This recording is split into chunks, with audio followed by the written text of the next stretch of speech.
नमस्कार। श्रीमती मोरी देवी तापड़िया कन्या महाविद्यालय जसवंतगढ़ के इस यूट्यूब चैनल पर आपका हार्दिक स्वागत करता हूं, अभिनंदन करता हूं। प्यारे विद्यार्थियों, रीतिकाल की जो विविध परिस्थितियां हैं उनके बारे में हम चर्चा कर रहे थे। बीए द्वितीय वर्ष के जो आपका पाठ्यक्रम है उसमें ये जो प्रश्न है बहुत महत्वपूर्ण है, रीतिकाल की विविध परिस्थितियां। तो रीतिकाल की विविध परिस्थितियों में हमने दो परिस्थितियां पढ़ ली। सामाजिक परिस्थितियां क्या रही थी जिसमें रीतिकाल का उदय का कारण बना, और दूसरी धार्मिक जो परिस्थितियां थी वो भी हमने पढ़ी। आज तीसरी परिस्थिति है राजनीतिक परिस्थितियां क्या थी। तो राजनीतिक परिस्थितियां जो हमने विगत दो जो परिस्थितियां हमने पढ़ी उसमें मुख्य रूप से यही बात सामने आई कि वो विलासिता का युग रहा रीतिकाल, और जो शासक थे वो भी विलास में डूबे रहे।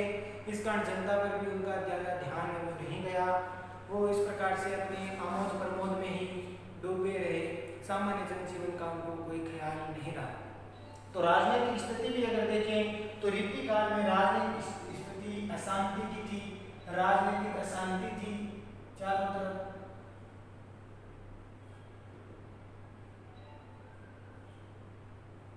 ठीक है, तो एक बात ये कि राजनीतिक अशांति रही, और रीतिकाल में राजनीतिक स्थिति को देखें तो अशांति का समय था। और आपको पता है कि मुगल शासक शाहजहां का जो समय था, तो शाहजहां के जब रोगग्रस्त अवस्था में जो पहुंच गया, बीमार हो गया, तो उस समय उसने अपनी आंखों से ही अपने पुत्रों को हिंसक जानवरों की भांति लड़ते हुए देखा। तो हम कह सकते हैं कि राजनीतिक स्थितियां उस समय कितनी विकृत हो गई थी। तो अपने ही बेटों को शाहजहां ने क्या किया, देखा, शाहजहां ने अपने पुत्रों को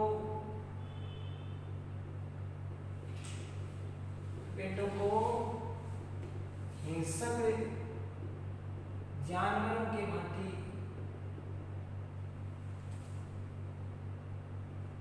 अपनी आंखों से देखा।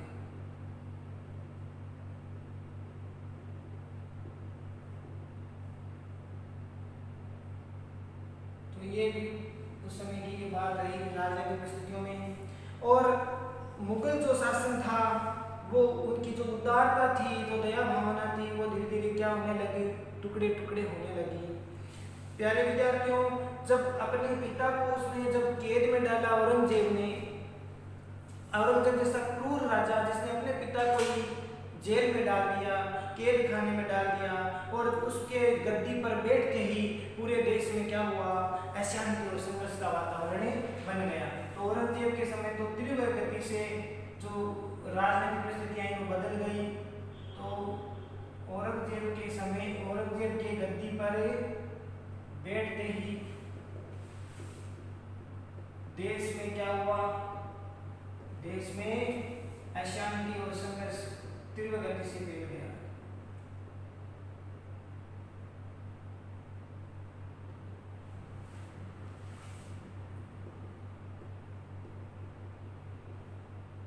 तो प्यारे विद्यार्थियों, राजनीतिक स्थितियों में आपको तीसरी बात ये समझ में आई। और इसके साथ साथ उसका जो व्यवहार था वो जनता के प्रति अत्यधिक क्रूर था। किसका, औरंगजेब का। तो उसके राक्षसी व्यवहार को देख करके आम जनता दुख से त्राही त्राही करने लगी, बहुत व्याकुल होने लगी, क्योंकि इसका ऐसा व्यवहार था जिससे आम जन है वो अत्यंत दुखी हुआ। औरंगजेब है वो संगीत साहित्य का क्या था, प्रबल शत्रु था। औरंगजेब संगीत साहित्य और कला का क्या था, शत्रु था। इसलिए उन्होंने इन चीजों की बिल्कुल भी कद्र वो नहीं की, उनका सम्मान नहीं किया, वो उनका विरोध करता था। इस प्रकार से इस स्थिति में साहित्य की दृष्टि से भी देखा जाए तो ये जो समय था बड़ा कठिन समय था, क्योंकि औरंगजेब ने कभी इन साहित्य, कला, संगीत को बिल्कुल भी सम्मान वो नहीं किया। उसकी मृत्यु के बाद में भी समाज में क्या हो गया, तीव्र अशांति वो फैल गई। जब औरंगजेब की मृत्यु हुई तो समाज में तीव्र अशांति है, दुर्व्यवस्था वो फैल गई, क्योंकि औरंगजेब के जो बेटे थे, जो गद्दी पर उत्तराधिकारी थे, वो भी क्या थे, अयोग्य और निकम्मे साबित हुए, जो अंग्रेजों की कठपुतली बनकर ही रह गए। तो औरंगजेब के जो बेटे थे, औरंगजेब के उत्तराधिकारी बिल्कुल निकम्मे व अयोग्य साबित हुए, जो अंग्रेजों के हाथों की क्या बन गई, कठपुतली, हाथों की कठपुतली बनकर रह गए।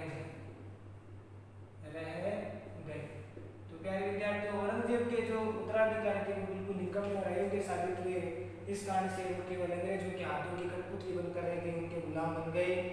और अब वो जो मुगलों का जो एक वर्चस्व था वो धीरे धीरे पतन की ओर जाने लगा, और न कहीं समाज में न्याय था, न कहीं शांति थी, न कहीं न्याय था और न शांति समाज में अब बची। जनता त्राही करने लगी। शासक वर्ग है वो मनमाना अत्याचार है वो लोगों पर करते थे। राजनीतिक स्थितियां की बात करें तो शासक वर्ग है वो क्या करता था, शासक वर्ग अनीति अन्याय का जो है व्यवहार करता था, लोगों का शोषण करता था। तो इस कारण से जनता बहुत दुखी थी। और राजनीतिक परिस्थिति की बात करें कि आम जन था उनका जीवन बड़ा ही दुखी हो गया प्यारे विद्यार्थियों। और राजनीतिक दृष्टि से यह युग अगर बात करते घोर नैतिक पतन का युग था। राजनीतिक दृष्टि से बात करें, दृष्टि से यह युग घोर नैतिक पतन का युग था, पतन का युग था। तो ये बात आपको समझ में आई। आगे किसी इतिहासकार ने उस समय की स्थिति को देख करके कहा है कि गिद्धों के नीड़ों में यानी घोंसलों में उल्लू रहने लगे थे और बुलबुलों का स्थान काकों ने ले लिया। किसी इतिहासकार ने उस स्थिति को देख करके क्या कहा, किसी इतिहासकार ने उस समय की तत्कालीन जो समय था उस समय की राजनीति स्थिति को देखकर कहा कि गिद्धों का स्थान गिद्धों के घोंसलों में नीड़ों में घोंसलों में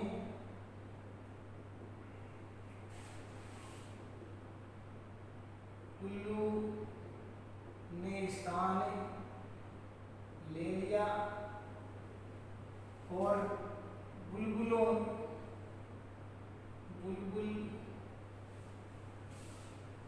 का स्थान है वह बुलबुलों का स्थान काकों ने ले लिया। ठीक है, तो गिद्धों के नीड़ों घोंसलों में तो उल्लू ने स्थान ले लिया या उल्लू है वो रहने लगे, उल्लू रहने लगे और बुलबुलों का स्थान काकों ने ले लिया। इतिहासकार ने उनकी समय की स्थिति को देख करके कहा। तो प्यारे विद्यार्थियों, आपको राजनीतिक परिस्थिति के बारे में आपको जानकारी है, आशा करता हूँ आपको समझ में आ गई। बड़ा अशांति का युग था। अब अगली जो परिस्थिति है वो है आपकी साहित्यिक परिस्थिति। बहुत महत्वपूर्ण है साहित्य की दृष्टि से। रीतिकाल की जो साहित्यिक जो परिस्थितियाँ क्या थी उस समय की, चौथी है ये साहित्यिक परिस्थिति।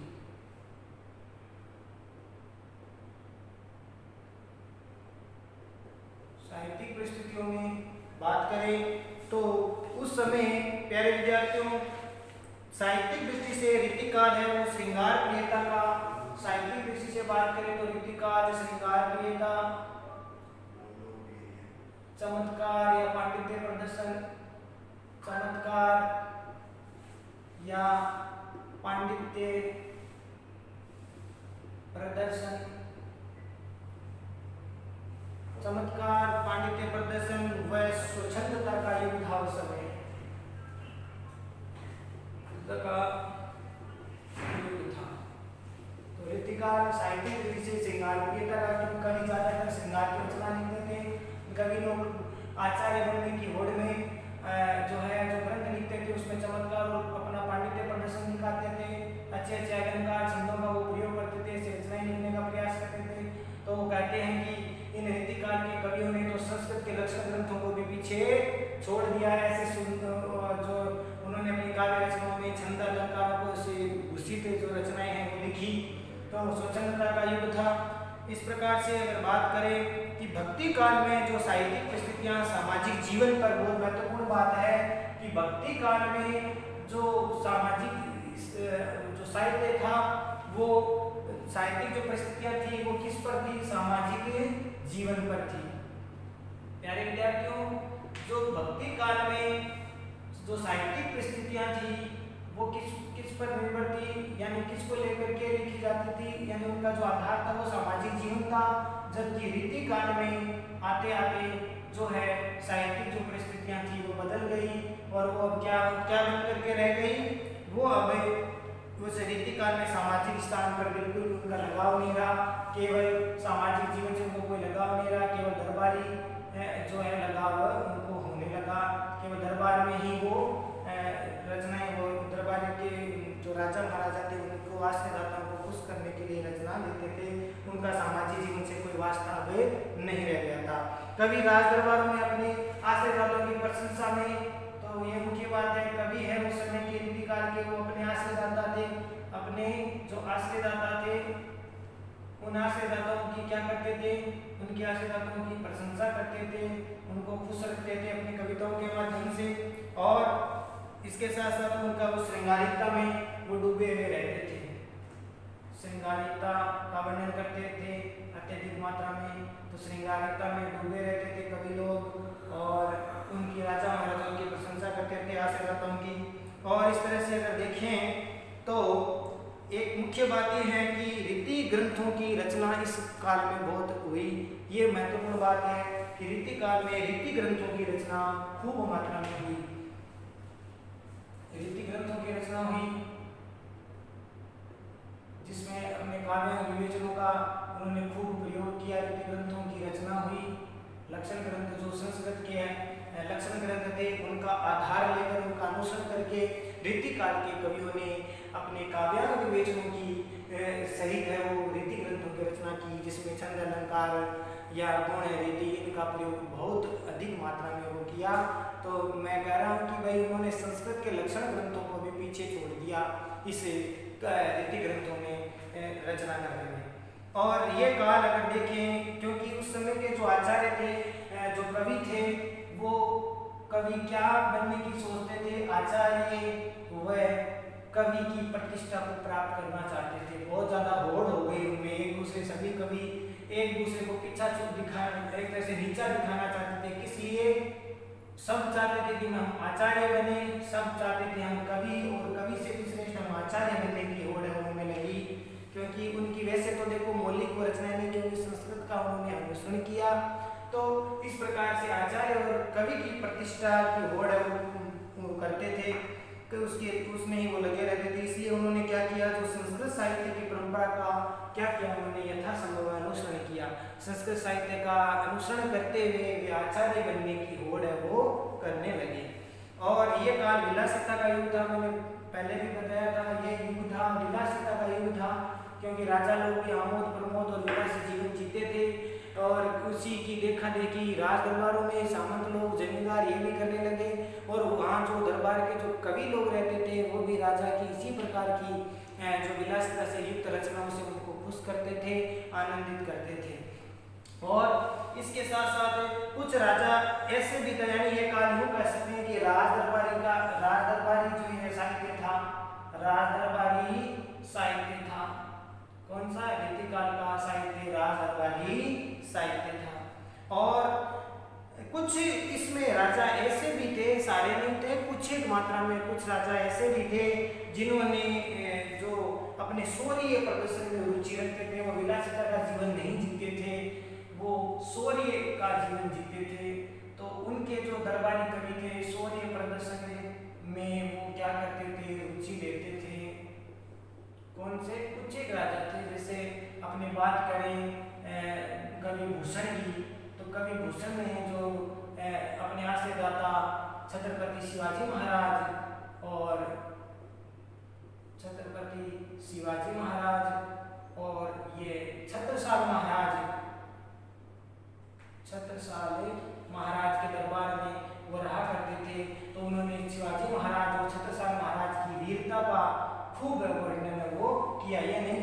श्रृंगार का ही सभी ने वर्णन किया। कुछ कवि ऐसे भी थे जो हमारे भारतीय राजाओं शिवाजी महाराज, छत्रसाल महाराज जैसे इनकी वीरता का वर्णन खान वो करते थे।